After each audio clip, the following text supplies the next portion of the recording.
¿De dónde surge una mujer capaz de desafiar los límites impuestos por la tradición y la guerra? En el siglo XVI, el territorio de Hausaland se encontraba dividido en reinos que competían por el control de las rutas comerciales y la influencia política. Entre ellos, Zazzau, la actual Zaria en el norte de Nigeria, prosperaba gracias al comercio del cuero, los caballos y el metal, mientras las alianzas matrimoniales sellaban tratados y las batallas decidían fronteras. Era un mundo gobernado por estructuras dinásticas, donde el poder femenino era raro y la fuerza militar, el lenguaje de la autoridad. Amina nació dentro de la corte de Zazzau, hija del rey Nikatau y de la reina Bakwa Turunku. Su infancia transcurrió en medio de la educación política y militar reservada a los herederos del trono. Aprendió estrategia, administración y liderazgo junto a los hombres que entrenaban a los ejércitos del reino. Desde joven observó los rituales de la diplomacia y comprendió que el respeto se ganaba no solo con linaje, sino con decisión. Su madre, una gobernante astuta, le enseñó que el poder debía sostenerse con sabiduría, pero también con firmeza. De esas lecciones nació su carácter, una combinación de inteligencia táctica y voluntad implacable. No aceptaba límites impuestos por el género ni por la costumbre. Donde otros veían en la guerra una tarea exclusiva de los hombres, ella veía un instrumento legítimo para defender la soberanía y ampliar la influencia del reino. Su ambición, lejos de la vanidad, se fundaba en la convicción de que Zazzau debía dominar a sus vecinos o desaparecer bajo su sombra. Estas historias merecen ser contadas porque muestran cómo las mujeres africanas también moldearon el curso del poder y la historia. Si te interesa rescatar figuras como Amina de Zaria, te invito a suscribirte, activar la campanita y dejar tu apoyo con un like. Recordar estas vidas no es solo un acto de memoria, es una forma de justicia. Pero el equilibrio que sostenía su mundo estaba a punto de quebrarse. Las tensiones entre los reinos Hausa aumentaban, y la sucesión del trono de Zazzau se convertiría en la chispa de una transformación que marcaría para siempre el destino de Amina. El equilibrio político de Hausaland se quebraba bajo tensiones cada vez más visibles. Los reinos vecinos de Kano y Katsina competían por el control de las rutas comerciales, mientras los estados Fulani presionaban las fronteras. En Zazzau, la muerte del rey Nikatau dejó un vacío que despertó disputas internas entre clanes y consejeros. La sociedad estaba regida por jerarquías rígidas, donde el poder debía pasar por la línea masculina, pero la autoridad de la reina madre y el prestigio militar de Amina desafiaban las costumbres.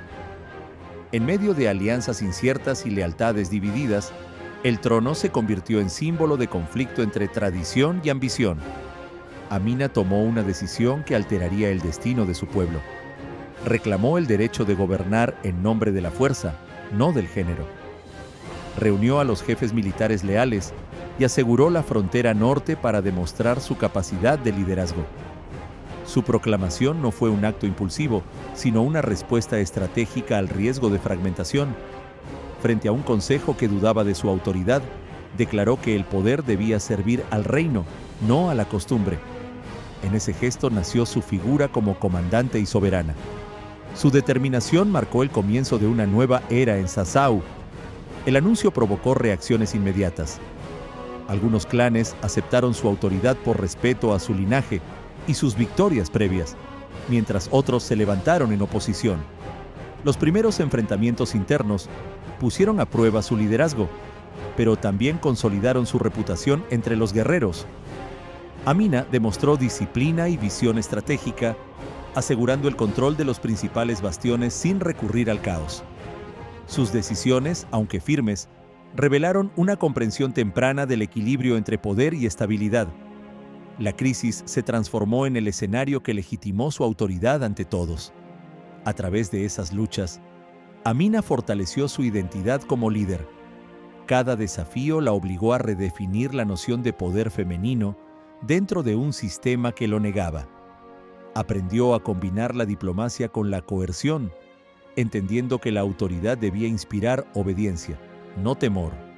Su carácter, templado por la incertidumbre, se volvió pragmático y calculador. Lo que comenzó como una disputa sucesoria se convirtió en un proceso de aprendizaje político y militar. Al superar la resistencia inicial, Amina comprendió que gobernar implicaba conquistar primero la lealtad del miedo. El conflicto, lejos de resolverse, se transformó en un campo más amplio: la expansión territorial. Los límites del reino ya no bastaban para contener su visión. En los reinos vecinos se gestaban alianzas, y Amina entendió que el siguiente paso sería definir la hegemonía de Sasau más allá de sus fronteras. La guerra no era solo una amenaza, era una oportunidad. Su ascenso había comenzado, y con él el equilibrio de Hausaland se preparaba para un cambio irreversible. El poder de Amina dejó de ser una aspiración y se convirtió en una realidad visible. Con el control del ejército, emprendió campañas sistemáticas hacia el norte y el oeste, asegurando rutas comerciales y sometiendo fortalezas que antes pertenecían a reinos rivales. Su liderazgo no dependía de la intimidación, sino de la disciplina y la claridad estratégica. Cada conquista consolidaba la autonomía de Sasau y la convertía en una potencia militar dentro de Hausaland. Amina demostró que la legitimidad podía sostenerse con resultados tangibles, y su autoridad comenzó a extenderse más allá de las fronteras tradicionales. Su método de gobierno combinaba el control militar con la administración precisa. Estableció guarniciones en los territorios conquistados y supervisó directamente el cobro de tributos, asegurando que las riquezas fluyeran hacia Saria. Organizó redes de alianzas basadas en la lealtad y el intercambio comercial, no en la imposición ciega. Entendió que el poder debía sostenerse mediante una estructura estable, no solo por la fuerza. Cada decisión fue calculada para ampliar la influencia del reino sin depender del azar. A través de esa organización meticulosa, Amina transformó la guerra en un instrumento de orden político. Sin embargo, el ascenso tuvo un costo que se medía en sacrificios. La expansión trajo consigo el desplazamiento de comunidades, la pérdida de vidas y el aumento de la presión sobre los reinos vecinos. Las batallas prolongadas forzaron al ejército a sostenerse con recursos que afectaban a la población civil.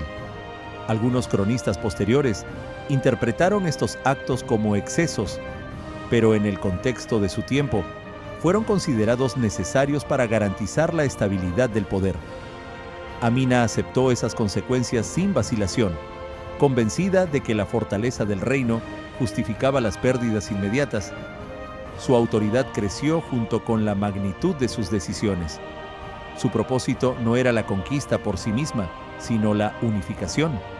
Amina aspiraba a un sistema de reinos interconectados bajo la supremacía de Sasau, donde el comercio y la seguridad estuvieran regulados por una sola dirección. Veía la expansión como un medio para garantizar prosperidad a largo plazo y frenar la fragmentación que debilitaba a Hausaland.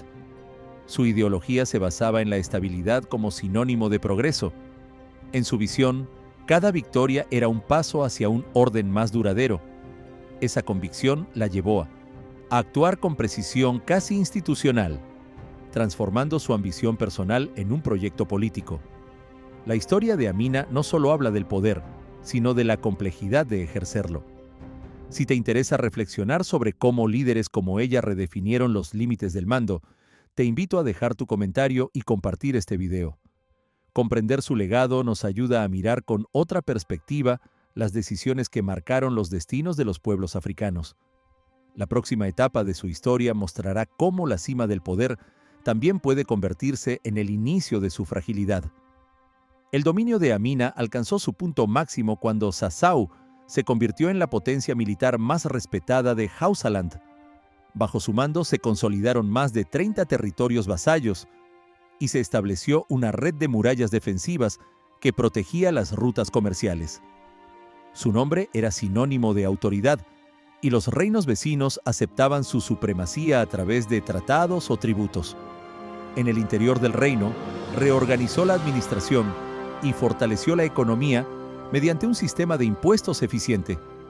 Durante esa etapa, Amina no solo gobernaba, sino que redefinía el concepto de poder en una región dominada por estructuras patriarcales. Pero el ascenso trajo consigo un costo difícil de ocultar. La estabilidad obtenida por la fuerza comenzó a generar tensiones internas. Las largas campañas militares agotaron los recursos y los jefes locales, acostumbrados al poder compartido, empezaron a cuestionar la concentración de decisiones en manos de una sola autoridad. La figura de Amina, que antes simbolizaba unidad, empezó a dividir opiniones. Su estilo directo y su rigidez en la administración fueron interpretados como señales de desconfianza. Lo que alguna vez fue admiración, lentamente se transformó en temor y resentimiento dentro de la propia corte. La traición surgió desde los círculos más cercanos al poder. Algunos gobernadores, motivados por la ambición y el cansancio, conspiraron con reinos vecinos para debilitar su influencia. Las rutas comerciales que antes habían sido símbolo de prosperidad se convirtieron en puntos de sabotaje. Amina debió enfrentar no solo la amenaza externa, sino la fragmentación interna de su propio sistema. Su liderazgo, que había crecido sobre la disciplina, se vio puesto a prueba por la desconfianza y el desgaste político. La fortaleza del reino, aunque aún visible, comenzaba a mostrar las grietas que anticipaban su declive. Frente a la traición, Amina eligió la resistencia antes que la negociación. Reunió a sus fuerzas más leales y emprendió una última campaña para restablecer el control sobre las regiones disidentes. No buscó pactos, sino reafirmar su autoridad a través de la acción. Sin embargo, el contexto ya no era el mismo. Los enemigos conocían sus estrategias y la lealtad del ejército estaba dividida. Aunque conservó su determinación, la falta de unidad limitó sus victorias. Amina comprendió entonces que el poder no se pierde por una derrota militar, sino por el desgaste de la confianza que lo sostiene. A medida que las tensiones aumentaban, el destino de la reina se volvió incierto. Los relatos posteriores hablan de una última batalla en la que desapareció sin dejar rastro, mientras otros sostienen que se retiró del trono para evitar una guerra civil. Cualquiera que haya sido la verdad, su final se percibía inminente. El mismo poder que había construido su grandeza comenzaba a aislarla. Y así, entre la gloria y la sospecha, Amina de Saria se acercaba al desenlace que transformaría su figura de soberana en leyenda. El final del reinado de Amina llegó envuelto en incertidumbre. Las crónicas no coinciden sobre las circunstancias exactas de su desaparición, pero todas concuerdan en que sus últimos años estuvieron marcados por la fatiga de la guerra y el desgaste del poder. Algunos registros sostienen que murió en una campaña militar en la región de Atagara, mientras otros afirman que se retiró voluntariamente para evitar la fragmentación del reino. Lo cierto es que el equilibrio político que había construido empezó a desmoronarse en cuanto su presencia dejó de ser una garantía de control. Su partida, ya fuera por muerte o retiro, simbolizó el fin de una era de dominio militar y expansión territorial. En sus últimos momentos de poder, Amina mostró una serenidad que contrastaba con la intensidad de su vida. Aceptó las consecuencias de sus decisiones como parte inevitable del destino de quien gobierna por la fuerza y la estrategia. No buscó justificar sus acciones ni reescribir su legado. Según las tradiciones orales, dejó una serie de disposiciones destinadas a preservar la unidad del reino y la protección de las rutas comerciales que había consolidado.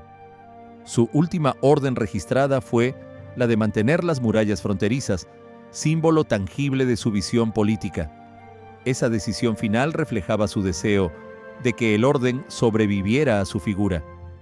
La reacción del entorno fue inmediata y contradictoria. Algunos pueblos vasallos celebraron el fin de su dominio, esperando recuperar autonomía, mientras los ciudadanos de Saria lamentaron la pérdida de la líder que había convertido su reino en una potencia regional. Entre sus soldados se difundió una mezcla de respeto y vacío, conscientes de que su liderazgo no tendría sucesora capaz de igualarla. Los aliados, temiendo el colapso del comercio, intentaron sostener las alianzas que ella había tejido, pero sin su dirección, la cohesión política comenzó a debilitarse. La región, que antes había respondido a una sola autoridad, volvió lentamente a la fragmentación. El legado inmediato de Amina empezó a construirse desde la memoria colectiva. Las generaciones posteriores la recordaron como una soberana excepcional, una estratega que desafió las estructuras de su tiempo y demostró que el liderazgo femenino podía sostener un imperio. Su nombre fue transmitido a través de cantos, genealogías y relatos orales que la presentaban como símbolo de fuerza y autonomía. Aunque su imperio no sobrevivió intacto, su ejemplo permaneció como referencia moral y política. Amina se convirtió en parte de la identidad histórica del norte de Nigeria, una figura que trascendió la frontera entre historia y mito. Su desaparición no fue un final absoluto, sino una transición. Con ella concluyó la era de las conquistas, pero comenzó la de la memoria. Lo que había construido con la espada y la estrategia se transformó en relato, y ese relato seguiría moldeando la noción del poder durante siglos. Amina de Zaria dejó tras de sí un vacío político, pero también un modelo de liderazgo que aún inspira debate. Su figura quedaría suspendida entre la admiración y la controversia, preparada para convertirse en símbolo duradero de la resistencia africana. El impacto de Amina trascendió las fronteras y los siglos. Su reinado marcó una transformación profunda en la estructura política y militar de Hausaland. Las murallas que ordenó construir se convirtieron en símbolos de organización estatal, y su modelo de administración inspiró a los reinos posteriores del norte de Nigeria. A través del control de las rutas comerciales, introdujo una red económica que fortaleció los vínculos entre las ciudades-estado y los pueblos vecinos. Su legado no fue solo el de una conquistadora, sino el de una arquitecta del orden que modernizó las formas de gobierno en su región. Amina cambió la escala del poder y, con ello, el lugar de las mujeres dentro de la historia africana. La repercusión cultural y política de su figura se extendió a lo largo de los siglos. En la tradición oral, su nombre fue preservado como sinónimo de valor y autoridad. Las canciones y relatos transmitidos por generaciones exaltaron su inteligencia táctica y su disciplina, mientras los cronistas coloniales del siglo XIX reinterpretaron su historia desde miradas externas. En la era moderna, Amina ha sido estudiada por historiadores africanos como ejemplo de liderazgo precolonial y como símbolo del potencial femenino dentro de estructuras políticas complejas. Su figura aparece en monumentos, monedas y obras literarias, convertida en emblema de identidad nacional y orgullo histórico. En el mundo contemporáneo, la historia de Amina dialoga con los dilemas actuales del poder, la justicia y la representación. Su vida invita a cuestionar cómo las narrativas dominantes han reducido el papel de las mujeres en la historia del liderazgo. En un tiempo donde las figuras femeninas aún luchan por reconocimiento, su ejemplo ofrece una perspectiva alternativa sobre la autoridad y la legitimidad. Su historia también plantea una reflexión sobre la permanencia del poder como responsabilidad colectiva, no como conquista individual. Amina, al ejercer la fuerza para construir estabilidad, dejó abierta una pregunta sobre los límites éticos del mando. La síntesis de su legado revela una figura compleja, ni idealizada ni condenada. Representa el equilibrio entre ambición y deber, entre conquista y estructura. Su existencia simboliza la capacidad de los pueblos africanos de generar sistemas de poder estables y avanzados antes de la llegada del colonialismo. Amina encarna la continuidad de la soberanía africana y la memoria de un pasado que desafía las lecturas simplificadas de la historia. Su ejemplo recuerda que la autoridad puede surgir de la inteligencia tanto como de la fuerza, y que las decisiones individuales pueden alterar el curso de generaciones enteras. Las historias como la de Amina de Zaria merecen seguir siendo contadas. Si valoras conocer a quienes fueron borrados de los relatos oficiales, te invito a suscribirte, activar la campanita y compartir este video. Mantener viva la memoria de estas figuras no es solo un acto de admiración, sino un compromiso con la verdad histórica. Cada nombre recuperado es una victoria contra el olvido, y cada historia contada es un paso hacia la justicia de la memoria. Amina no fue solo una reina, fue la demostración de que el liderazgo africano tenía rostro propio antes de ser silenciado.